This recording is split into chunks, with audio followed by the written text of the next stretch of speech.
pessoas, eu sou o Léo. E eu sou o Miguel. E esse é o canal Piuí. Muitas pessoas reclamam que o Piuí repete filmes nas listas. Ah, você já falou desse filme aqui, esse eu já vi e tudo mais. Mas hoje o Piuí tem uma tarefa diferente, trazer bons filmes que muita gente não viu. Até para replicar o meme do Manuel Gomes, né? Grande filme. Ainda não assisti. E isso acontece com frequência, inclusive com grandes nomes. A gente vai ter aqui filmes de um diretor especificamente muito conhecido, mas que acabam sendo desconhecidos para grande parte das pessoas. Então bora ver logo 5 filmes bons que quase ninguém assistiu.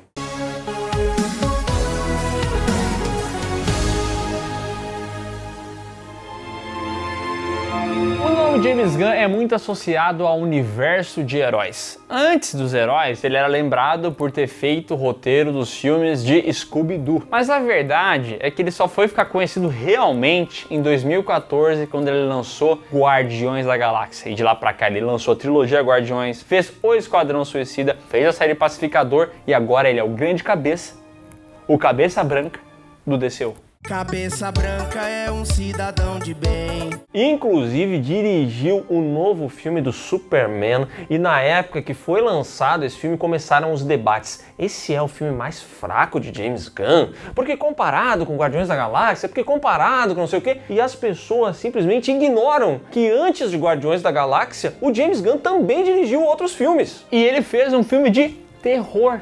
Terror com algumas comédias e tal no meio, mas um filme essencialmente de terror que é Seres Rastejantes, de 2006.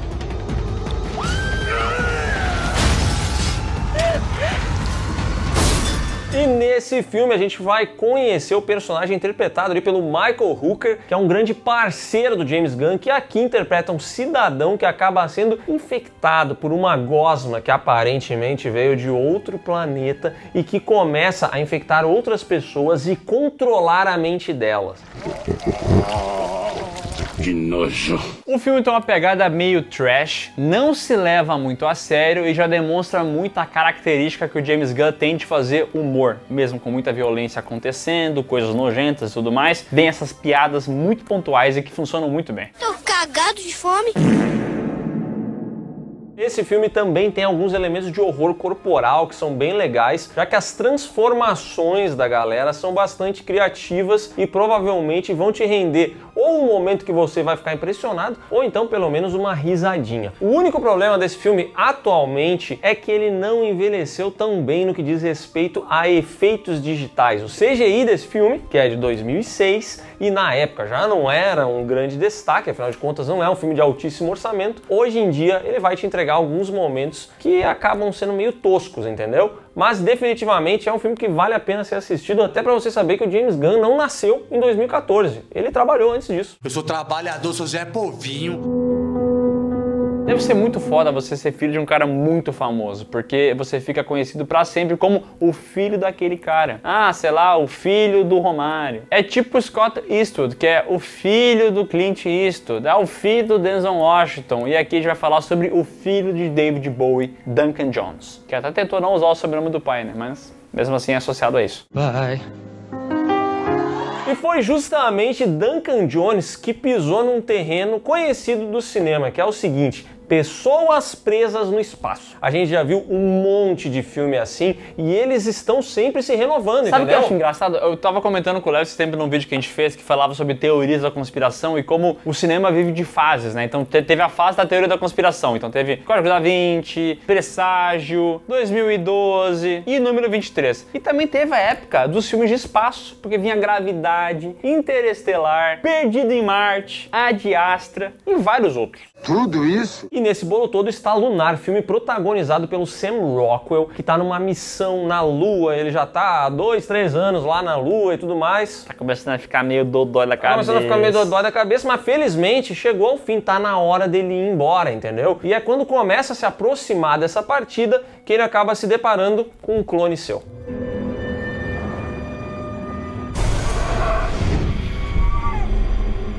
E não é spoiler, tá? Porque isso acontece logo no início do filme, não precisa reclamar. E a gente não quer dar spoiler porque o objetivo dessa lista aqui é justamente indicar esses filmes a vocês. Vocês têm que assistir depois desse vídeo. Em Lunar a gente vai ver esse cidadão perdendo a cabeça dele, depois que ele vê o clone dele ali, tentando entender como é que isso aconteceu. E esse é um filme que consegue trabalhar muito bem essa questão, porque ele tá sozinho na Lua. Então ele passa ali da estação dele, pro carrinho dele em alguns momentos, conversando ali com câmeras e tal, gravando relatos. Cara, ele consegue te colocar muito nesse climão, né?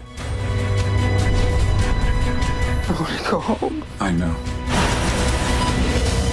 Esse filme é muito legal, porque ele não é só mais um filme de um cara perdido no espaço com outros humanos tentando salvar ele, que de modo geral é o que são esses filmes. Esse daqui ele vai ter uma pegada de ficção científica que vai ser interessante, entendeu? Ele tem umas reviravoltas ali no meio, tem umas surpresas, né? O que é esse clone? É um clone mesmo, não é? Etc. É um filme muito legal, que foi muito promissor, né? Deixou o Duncan Jones ali com certo destaque, mas de modo geral a carreira dele tá mais recheada mesmo de filmes ruins, né? Porque ele tem também o Warcraft, que é o filme que deu errado, e ele tem um filme chamado Mudo, da Netflix, que como 98% dos filmes da Netflix é terrível. Eu não precisava disso não, mas eu errei.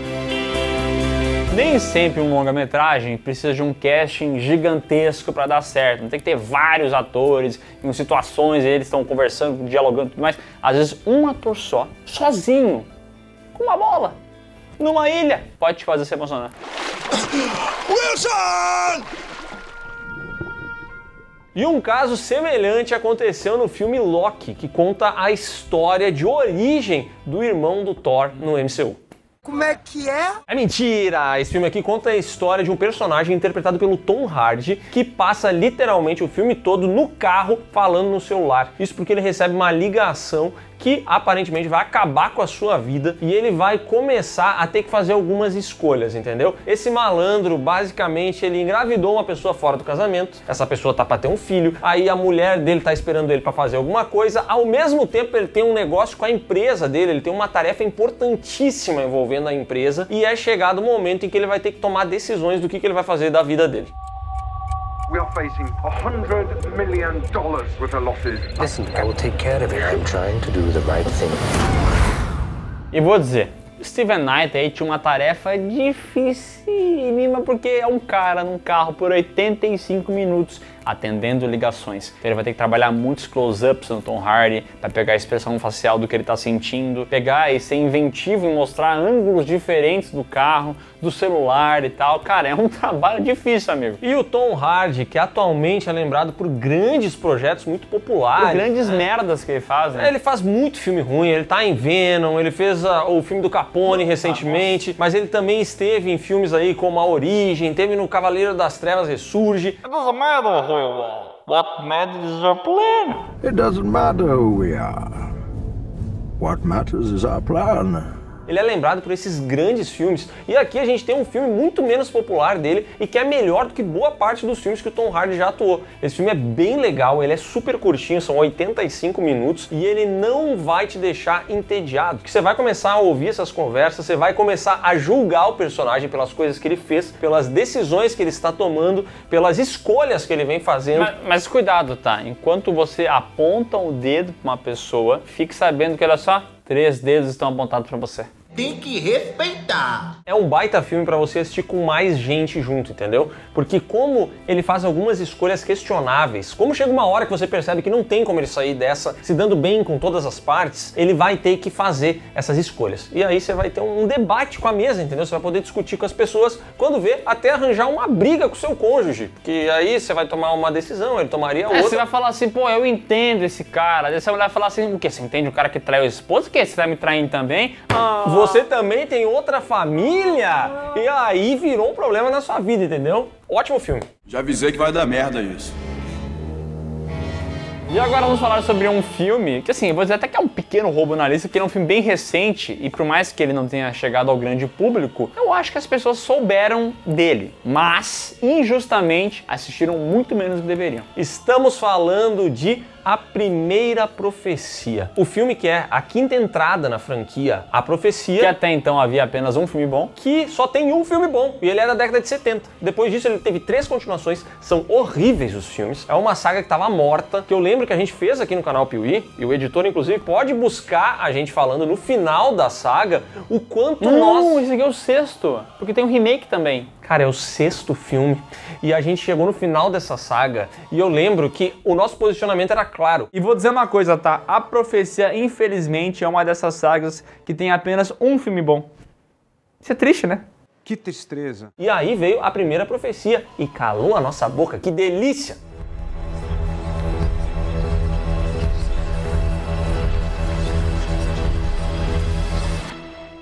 A cada morte de papa vem um filme de origem que consegue fazer um negócio bem feito. É raro, é muito raro, mas às vezes acontece. É um Planeta dos Macacos A Origem, é um Ouija 2, e é, nesse caso, A Primeira Profecia, que se passa antes do filme original e consegue dar um contexto muito legal, meio satânico do que está acontecendo. Porque a gente está junto com essa freira que começa a ver coisas que não estão muito certas, começa a perceber que algo de errado não está certo. É isso aí, aqui a gente vê a jovem irmã americana Margaret sendo enviada até o Vaticano e ao chegar lá, ela começa a perceber uma espécie de conspiração entre muitos dos figurões que ali estão. Ela nota que eles têm algumas conversas estranhas e no fim das contas a grande realidade é que esse povo está tentando trazer o anticristo de volta à Terra. Lembrando que lá no primeiro filme, A Profecia, a gente acompanha justamente a história do Damien, o garotinho que, na real, é o coisa ruim. Eu sou capeta, sou demônio, sou Lúcifer. Esse filme tem uma fotografia lindíssima, tem uma direção bem inteligente em vários momentos, de respeitar o silêncio e consegue te assustar em vários outros. Também tem essa aura profana que vai circundando o filme e que vai te deixando interessado na resolução. Eu gostei bastante. Não é excelente, tem vários problemas, mas com certeza vale a pena. It's not real. It's not real. It's not real. It's not real. It's not real. It's not real. Who said that? Na reta final ele vai ter sim algumas conexões, ele vai ter personagens aqui que você vai ver lá no filme original, mas eu vou ser muito sincero, isso é só assim um pontinho a mais que você pode dizer, ah, ó, que legal, o fulaninho ali, ó, isso aqui, ó, vai acontecer lá na frente. Mas, cara, não precisa ter assistido nada, o filme é legal e pouca gente assistiu, ele não foi esse terror que chegou e conquistou a galera, entendeu? Ele não foi Pecadores, o Traga Ela de Volta, que a galera começa a falar e todo mundo assiste, entendeu? Sabe o que aconteceu? Esse filme foi lançado juntinho ali com Imaculada, o filme da loira peituda lá, a freira, tá ligado? E aí muita gente confundiu entre os dois filmes, viu um, esqueceu do outro e aí aconteceu essa confusão aí. E esse filme aqui é melhor do que Imaculada, tá? E por falar em James Gunn, sim, ele volta aqui na lista. A gente comentou que ele já tentou outros gêneros que não o de super-heróis, como terror ali em Slithers e tal, até comédia com o Scooby-Doo, mas em 2010 ele teve essa entrada no mundo dos heróis, mas uma entrada diferenciada. Foi ali que ele dirigiu Super, não Superman. Nesse caso é só o Super, né? Ele tava se preparando já para dirigir o Superman. This is not about good and evil. This is about she love me more because I am interesting. Filme esse que nos apresenta a história de um cozinheiro que foi trocado pela sua namorada por um traficante de drogas, decide dar uma virada então na sua vida e assim ele se torna um super-herói, o Crimson Bolt. Mas, obviamente, ele não leva jeito nenhum pra isso. Face the wrath of the Crimson Bolt! Eu comentei antes que A Primeira Profecia foi um pouco ofuscado por Imaculada. E Super foi um pouco ofuscado por Kick-Ass. Pouco não, né? É, bastante, que também é de 2010 e que é bem parecido, né? Eu sei, Kick-Ass foi baseado no gibi de 2008, então é anterior, mas Super, esse filme, ele é muito interessante. Ele não é igual ao Kick-Ass, mas ele tem coisas parecidas, né? Esse filme aqui começa com uma piada meio pronta, ou algo que eu tenho a impressão que agrada a muita gente, ou talvez agrade a mim, e eu tenho essa percepção, que é o fato de termos ali o protagonista sendo feito pelo Dwight de The Office. Eu não lembro o nome do ator na vida real, pra mim ele vai ser sempre Dwight de The Office, e eu adoro essa escolha de elenco. Other people have things, God, even the starving children in Africa, even their parents love them. Esse filme é muito legal, mas tem um monte de excessos do James Gunn que você vai perceber em outros filmes também, né? O próprio Esquadrão Suicida, né? Que tem aquele momento que a Arlequina fala, nossa, tá chovendo. É como se os anjos estivessem gozando na gente. Eu adoro chuva. É como como se os anjos estivessem gozando na gente. Tem esses momentos que o James Gunn se passa, e em Super ele vai fazer isso também. Mas, reza a lenda, esse filme foi importantíssimo para que ele fosse escolhido para dirigir Guardiões da Galáxia, porque é um filme muito legal, tem comédia e tem ação também, né?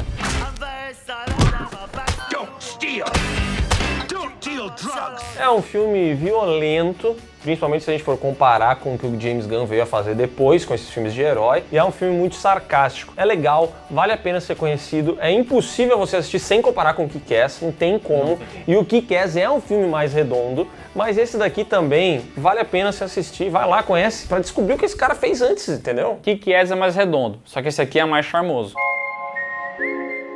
Então é isso, pessoal. Se você gostou desse vídeo, dá um like maroto aqui embaixo. Talvez é por isso que as pessoas não estão dando like, porque eu não falo mais like maroto. Esse é o grande problema. Like maroto, então, se inscreve no canal, marca o sininho e também dá uma olhada nos comentários. Você pode comentar outros filmes que acontecem isso. Quem sabe a gente não faz uma parte 2, entendeu? E depois de você deixar seu comentário, olha aqui na descrição os links que vão levar você para as nossas redes sociais, para as lives do Miguel e para o PeeWeeCast, o podcast do canal Piuí.